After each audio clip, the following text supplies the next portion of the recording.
आऊज़ुबिल्लाहि मिनश्शैतानिर्रजीम बिस्मिल्लाहिर्रहमानिर्रहीम। अस्सलामु अलैकुम या अली मदद। मोमिनीन मोमिनात की खिदमत में बेइंतहा मुजारिब व जलाली तरीन अमल व वजीफ़ा लेकर आए हैं। ये ऐसा अमल व वजीफ़ा है कि आप पर आई हुई मुसीबतों और बलाओं को टाल देगा।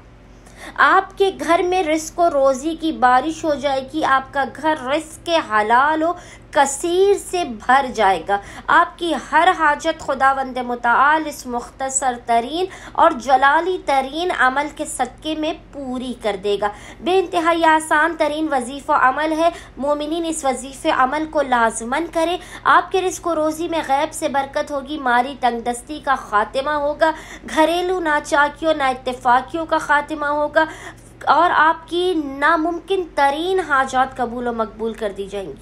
आप पर आने वाली मुसीबतों और बलाओं को टाल दिया जाएगा। मोमिनीन ने करना यह है कि आपने एक रोटी लेनी है, 1 से 2 अदद जितनी भी आप रोटियां ले सकते हैं। आपने रोटियों को लेना है और उन रोटियों के ऊपर आपने अव्वल व आखिर 3 मरतबा 3 टाइम्स दुरूद के दरमियान में 101 मरतबा 101 टाइम्स या बास से तो पढ़ना है या बास से तो 101 मरतबा पढ़ने के बाद आपने उन रोटियों को टुकड़े टुकड़े करके परिंदों को खिला देना है। खुदावंद मुताल इस मुख्तसर और जलाली तरीन अमल के सदक़े में आपके घर को रिस्क व रोज़ी से भर देगा। आपकी हाजात को कबूल व मकबूल कर देगा। आपकी बलाओं मुसीबतों परेशानियों नागहानियों और आफात को टाल देगा। अल्लाहुम्मा सल्ली अला मुहम्मद व आले मुहम्मद व अज्जिल फरजहुम अजमईन।